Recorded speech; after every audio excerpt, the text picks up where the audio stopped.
Carter, Group Vice President and General Manager of Toyota Division. Is good, actually. You're anywhere from 54 days on the lot to 71 days on the lot. But your sales from 2007 to 2008 have decreased by 15%. Are sales going to be down again this year?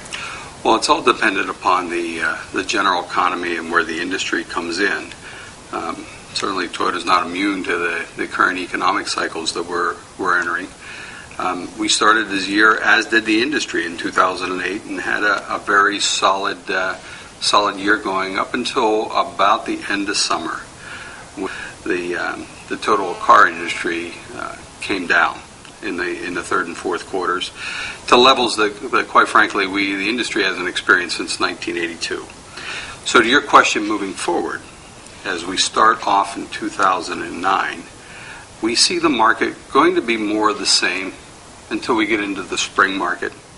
And then as spring comes, the pent-up demand the entire industry is seeing and the economic stimulus the government is talking about starts to take hold. Credit markets start to loosen up. We are anticipating a significant improvement in the second quarter, and as we go into the third and fourth quarter, do we get back to more normalized levels of industry? There's a lot of money spent in the government because of CAFE, and there's a lot of money spent by the automobile industries fighting CAFE. Would it be better if we took both those sides and got rid of them and just gave a tax credit to the customer that was going to buy a car based on miles per gallon and percentage of the car that was made in America by American workers? The American consumer is kind of losing. They're having to pay more for the car, and they're having to pay more for federal taxes just to try and get the same thing. Well, there's a couple of dynamics that's taking place in the car business right now. First, with regard to affordability. Actually, the cars today, and this is an industry-wide comment, but the affordability index is at a 28-year low. The price of the car in terms of weeks of employment to pay for that vehicle. So the affordability of the entire industry is down to the first year of the Reagan administration. Many ways to do that. What we would support is anything that would enhance consumer confidence, get them give them the confidence to go out and buy cars and frankly any durable goods.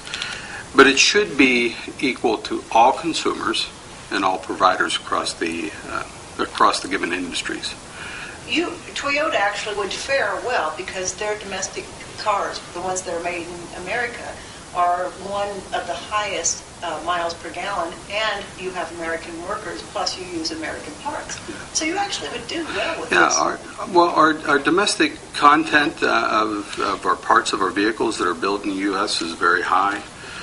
We have numerous plants located all throughout the U.S. Our total production capacity here in North America is nearing 2 million units. But again, I think what we would support is what would be best for the entire industry is a level playing field that gives the consumers the incentives to purchase, gives the consumers more confidence, but then let the consumer decide what vehicle best fits their needs. You're recalibrating your production. Mm-hmm. How are you doing with your employees? Are you letting them off? No, we're not. We do not have a stated policy regarding that area, but clearly we are committed to our associates. Our associates are our most valuable asset. Know what your workers get per hour.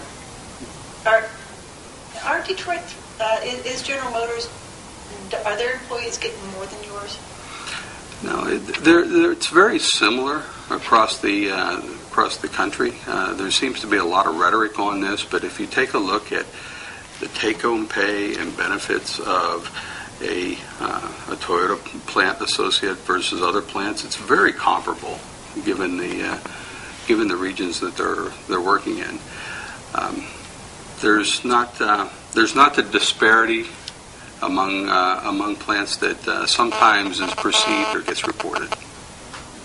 Bob Carter, thank you very much. Thank you.